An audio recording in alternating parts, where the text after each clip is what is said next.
Hello दोस्तों, आपके अपने चैनल हिस्ट्रिकल स्टोरी में आपका स्वागत है। अस्सलाम अलैकुम हजरत। बिना देरी के वीडियो शुरू करते हैं। यजीद प्रथम। आज हम जानेंगे यजीद प्रथम और उसकी मौत कैसे हुई। यजीद इब्न मुआविया इब्न अबी सुफियान, जिसे हम यजीद आई के नाम से जानते हैं, उमैयद खिलाफत का दूसरा खलीफा था। उसने अप्रैल 680 से नवंबर 683 तक अपनी मृत्यु तक राज किया। उसके पिता मुआविया आई ने उसे अपना उत्तराधिकारी बनाया था। ऐसा पहली बार हुआ था कि इस्लाम में बाप के बाद बेटा राजा बना। यजीद के राज में ही मोहम्मद के पोते हुसैन इब्न अली मारे गए थे।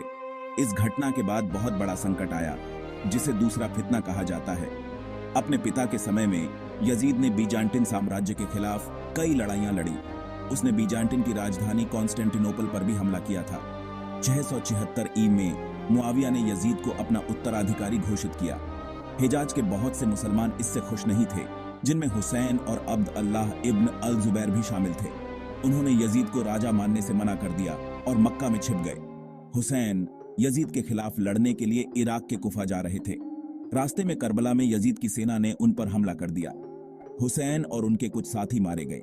हुसैन की मौत से हिजाज में लोग बहुत गुस्से में थे। इब्न अल जुबैर ने एक सभा बुलाई ताकि नए खलीफा का चुनाव हो सके। यजीद ने इब्न अल जुबैर और हिजाज के लोगों को मनाने की कोशिश की, लेकिन वो नहीं माने। यजीद ने अपनी सेना भेजी ताकि विद्रोह को कुचला जा सके। अगस्त 683 में यजीद की सेना ने अल हर्रा की लड़ाई में मदीना को हराया और शहर को लूटा। फिर उन्होंने मक्का को घेर लिया। कई हफ्तों तक मक्का घिरा रहा, लेकिन नवंबर 683 में यजीद की मृत्यु हो गई। यजीद ने अपने पिता की तरह ही शासन किया। उसने अपने राज्यपालों और सरदारों पर भरोसा रखा। उसने बीजांटिन साम्राज्य पर हमला करने की कोशिश नहीं की और सीरिया की सुरक्षा पर ध्यान दिया। उसके राज में कोई नया इलाका नहीं जीता गया। बहुत से मुसलमान यजीद को बुरा राजा मानते हैं, क्योंकि उसने अपने बेटे को राजा बनाया, हुसैन को मारा और मदीना पर हमला किया। आज के इतिहासकार मानते हैं कि यजीद एक अच्छा राजा था, लेकिन वह अपने पिता जितना सफल नहीं हो पाया।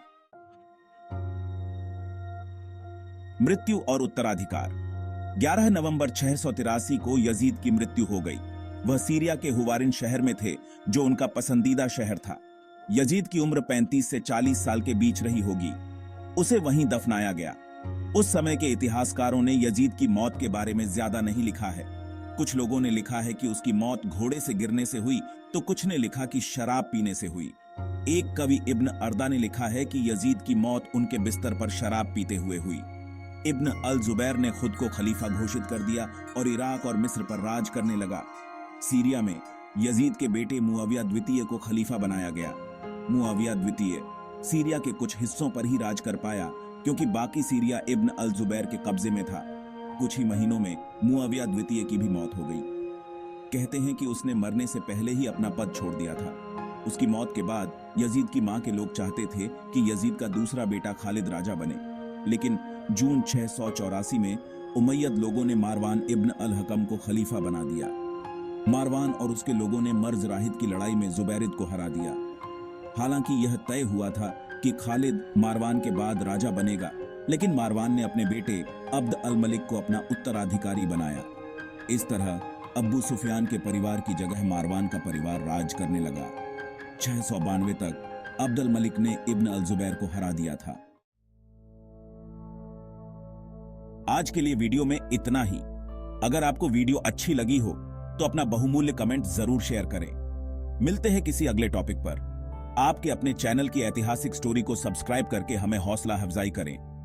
Thank you for watching this video और अस्सलाम वालेकुम हजरत।